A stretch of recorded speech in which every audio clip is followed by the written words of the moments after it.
So I've been working with a member whose partner was complaining that he didn't have enough Rizz. So he wanted to jump on a call and talk about what is Rizz and how can he build it. So I've got to admit, at first I was like, really? But actually, I think it's a really good question, especially when it comes to long-term relationships, is how to build Rizz. So in this video, I'm going to break down what is Rizz scientifically and what are the steps to build it day after day. For those of you who are kind of out of the loop, a bit like myself, what is Rizz? Well, Rizz is slang for charisma, charismatic influence.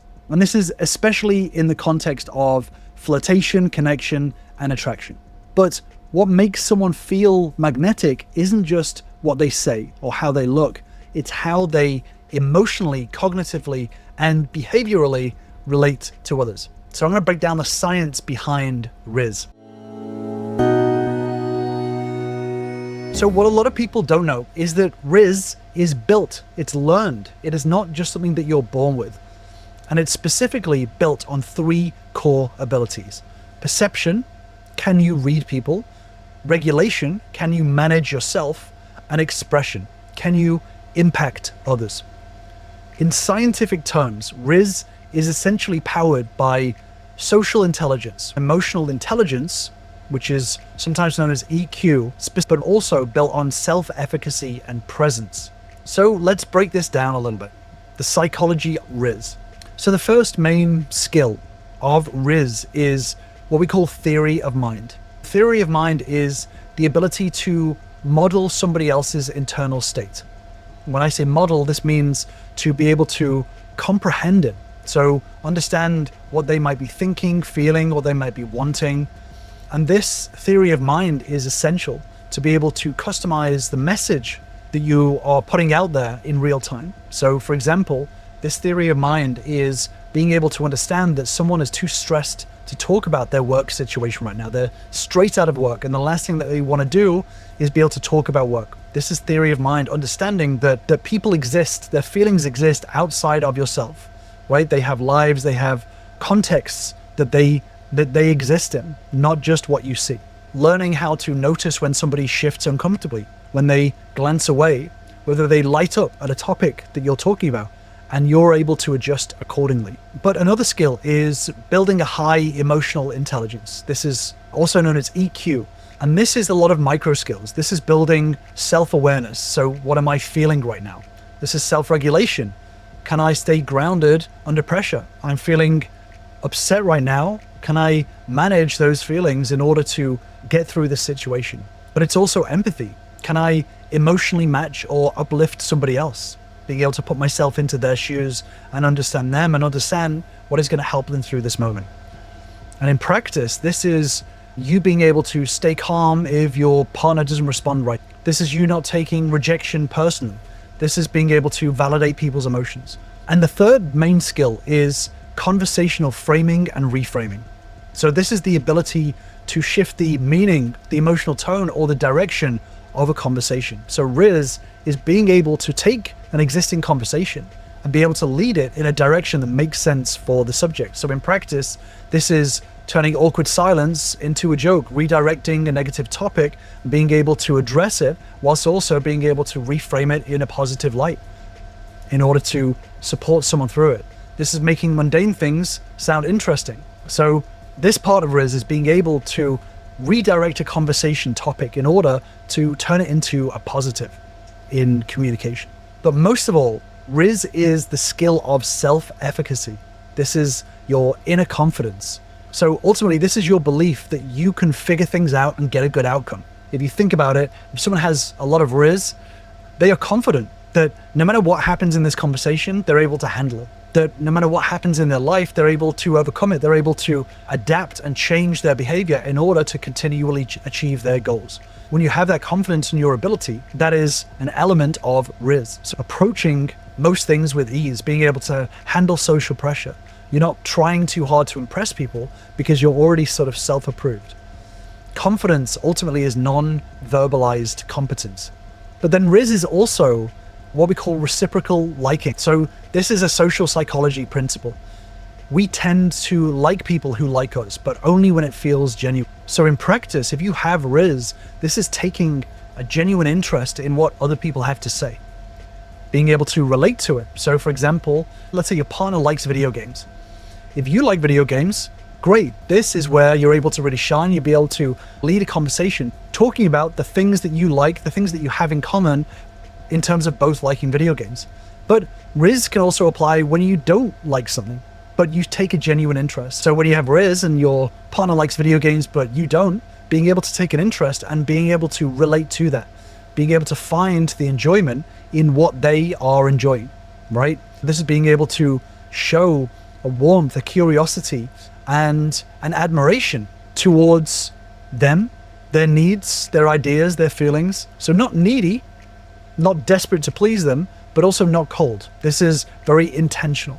But another psychological principle of Rizz is being able to master nonverbal communication. So this is being able to learn and read people's facial expressions, understanding what are genuine smiles and what are smiles that are there to just appease you, making eye contact, not staring, but being able to be warm and responsive, being able to change the tone of your voice and pacing, understanding distance, proximity, and posture, understanding what certain postures mean, and being able to remain at a distance that is socially acceptable.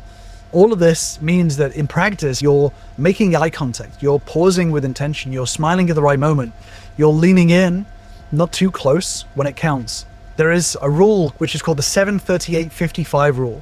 This is the rule that emotion is communicated 7% by words, 38% by tone, 55% by body language. But Rizz also is about the playfulness and humor. This is also known as benign violation theory. So humor happens when something violates expectations, but this is in a non-threatening way, right? So having Rizz is being able to subvert expectations, but in a way that causes just enough discomfort to be interesting. So in practice, this is, gentle teasing, breaking the pattern of, constantly talking about how much you like someone. So for example, if you've built up a pattern of a lot of compliments, breaking that pattern with a slight joke of, a little mini insult, or surprising someone with some witty wordplay. But this is doing it in a way that is non-threatening. So this is not making jabs or criticizing. So in essence, Rizz is a combination of all of these skills, but at its core, it is emotional leadership. It is building up the skills to be able to have a presence within a conversation without it becoming overpowering. If you think Rizz is kind of like salt, you got to have the right amount to make sure that the meal tastes right. But if you have too much, that is the opposite of Rizz, right? That is the ick, when someone is trying too hard, right, at all of these things. So it is understanding deeply the intelligence in a social situation, but especially when it comes to one-on-one, right? People with true Rizz lead the vibe. They read the moment. They hold steady under pressure. They're not swayed by things, but they also make others feel seen, respected, and emotionally energized. So that leads to the question, how do we build Rizz? Well, the main goal here is to build real grounded charisma by training all the things that we spoke about. The theory of mind, the emotional intelligence, the self-efficacy, and the communication mastery. This may sound tongue-in-cheek, but there is science behind all of this. And understanding relationships is not just something for romantic relationships. Understanding deeply how relationships work and being able to develop the skills, because relationships are just about skills, being able to develop the skills in order to lead a relationship in the right direction, overcome any challenge, and being able to build your Rizz, whether it's in a romantic relationship or not, is a really crucial life skill, and it has an impact in your career, it has an impact in your romantic life, your family life. This has an impact in every single aspect of your life. Sorry if I get a bit passionate about this, but it's true. The more that we learn about this, the more that we build this, the more of the outcomes that we gain in life. It has an impact on pretty much everything. And this is what so many of my members have found, that this isn't just about re-attracting someone back or reconciling the relationship. It is about building yourself within the world. It is about building the asset that is you and how you move in the world. And if you do want to learn more about this, then join me on my relationship bootcamp, where you'll learn the same fundamentals that all my members use to start rebuilding, regrowing, and repairing all of their relationships. All you have to do is click on the link in the description to grab your spot. So what are the steps to build Rizz? Well, the first step is reading the room like a pro. So this is where we build our theory of mind. This is our social perception, right? So theory of mind is about picking up on what others might be thinking or feeling based on their non-verbal cues, like we mentioned, tone, pace, context. So as an easy way to do this, sit in a public place, cafe, park, train, whatever it is, for 10 minutes and just watch like 3 people and start asking yourself, how are they feeling? Are they comfortable? Are they nervous? Are they engaged? What's their body language doing? Are their arms crossed? Are they making eye contact with each other? What is their facial expression? But you can take this one step further. In real life, you can talk to someone, talk to a stranger today, someone that you don't know, and ask yourself in real time, what are they actually feeling right now? The next step is to start building yourself an emotional vibe check. So this is where we build our emotional intelligence and our self-regulation and our empathy. So people with Rizz don't just read others, they also read themselves, right? They regulate their own emotional energy so that they can match or elevate the moment. So emotional intelligence is not just about understanding people, it's about deeply understanding yourself. And this is where you can check in with yourself and your body and ask yourself, what emotion am I feeling right now? What weight am I carrying right now? What are my thoughts? Getting into the habit of deeply understanding yourself. The more that you understand yourself, the more you can start to regulate yourself with breathing exercises or emotional practice, which I'll talk about in another video. But understanding your own vibes, your own energy is going to be really crucial in order to regulate it. And in this way, once you learn to manage your own, then you're able to match others. So if someone's low energy, being able to respond calmly. If they're upbeat, being able to raise your energy a bit to meet them, right? That is part of Rizz, being able to manage your emotions and being able to adjust how you show up is going to be really crucial to build your Rizz. And you can apply this in real life when someone shares something vulnerable or personal, being able to match their emotional tone in a controlled manner. So this is not copying them. So if they're sad, not just pretending that you're sad, but being able to change your tone in order to match what they're doing. You can still express yourself and your opinions and empathize with them. You don't have to pretend that you feel the same as them, but you're able to control your tone in order to match what they're doing. So it's not too jarring for them. The next step is to flip the frame. So this is conversational framing and reframing, like we spoke about. So charisma is often about how well you shift the energy of a moment from awkward to funny, from boring to exciting, from surface level to deep. This in a relationship is crucial. Not holding things at surface level, but being able to bring a conversation into a deeper place in order to build that connection with your partner. And an exercise that's really good for doing this is to pick 3 boring things, 3 flat things, 3 uninteresting things, but reframing them, finding ways to reframe them in a positive light.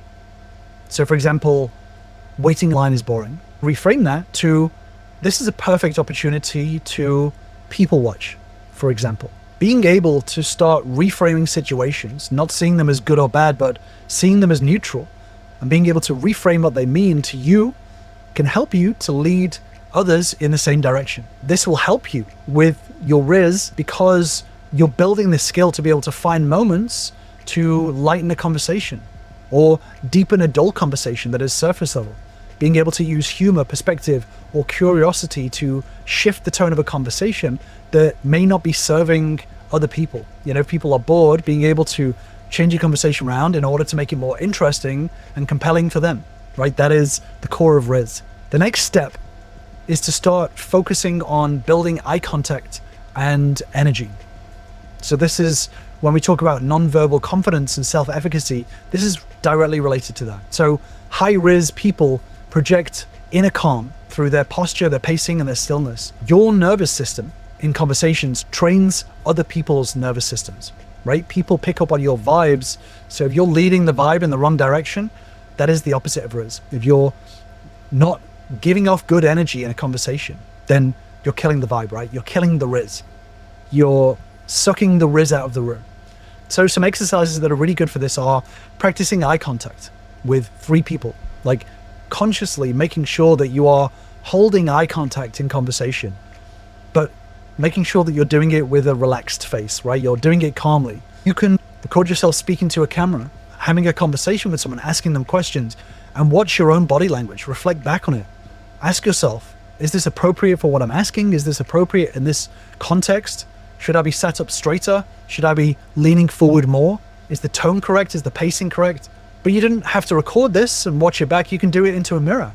Practice greeting yourself like a person that you respect, right? Being able to get into the habit of practicing how you communicate with people. And then you can start to apply the learnings from this in future conversations with people. So for example, speaking 10% slower than usual, pausing more, smiling with your eyes, whatever it is that you need to do, whatever it is that you find appropriate that you need to tweak, getting into that good practice and being able to apply it to conversations is going to help you build your Rizz. The next step is the compliment. So this skill is based on the reciprocal liking that we spoke about. So flattery is cheap, but specific, accurate compliments build real emotional resonance with people, especially when it comes to romantic partners, and they make people feel seen.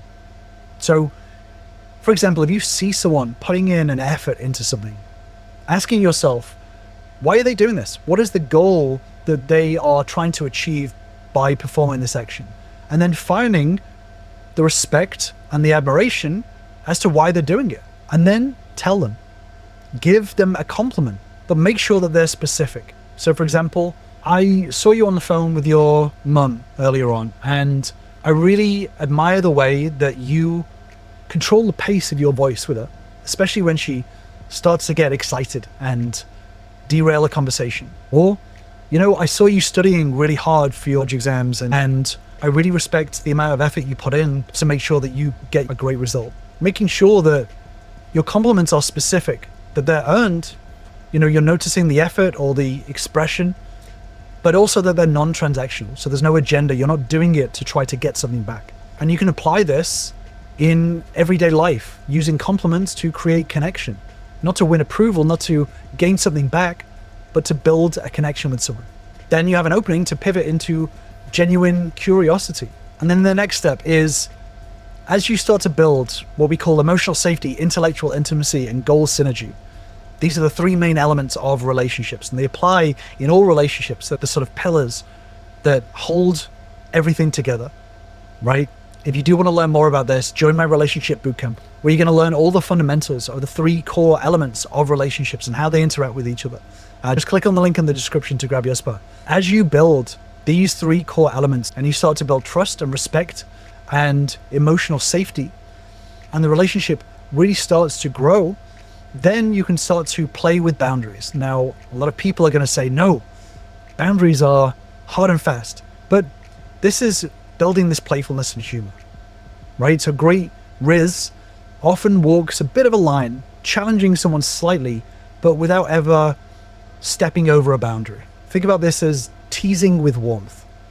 So there are some exercises that will help with this. So you can choose a couple of moments today to tease someone affectionately, not about something that they're insecure about, but about their quirks or their behavior.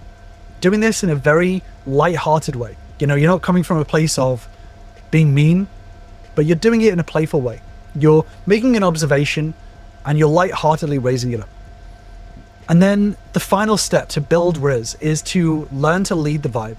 So this again relates to emotional leadership. True Rizz means that you lead the emotional tempo of the interaction. You create the safety, the energy, and the clarity within a conversation. Being able to generate the tone, no matter what events are happening around, is going to be really crucial to build Rizz. So a couple of exercises that can help with this is to go first emotionally in a conversation. So admitting something about yourself that has a bit of vulnerability to it, but doing it in a way that doesn't cause emotional pressure on somebody else to make you feel better, right? This isn't about bawling your eyes out, but this is about being vulnerable and truthful from a vulnerable place. For example, you know, I tripped over today and it reminded me of when I fell over in school and all of the lads fell about laughing at me falling over, and I felt really embarrassed. This is doing it in a way where you're being vulnerable. You're sharing a feeling, but you're not doing it in a way that is asking anything from somebody else. You're not asking for them to make you feel better. You're not wallowing, you're not moping, but you're being truthful. Sharing a feeling helps to create a connection. And you can apply this by picking a social situation today, right? Whether it's a call that you have scheduled, a date, a party, whatever it is, and start to learn how to set the tone. Being deliberate with how you show up, warm, curious, light, leading with good energy, the energy that you want reflected, right? Rizz is not some ethereal thing. This is skills to build, and being able to self-analyze as to where you're lacking Rizz is going to help you to build it. Being honest with yourself, where your weak points are, is going to help you to focus in the right direction, to be able to build it in the right ways. Relating to other people is ultimately about creating an environment that is there to benefit both of you. This is what we talk about when we talk about emotional safety.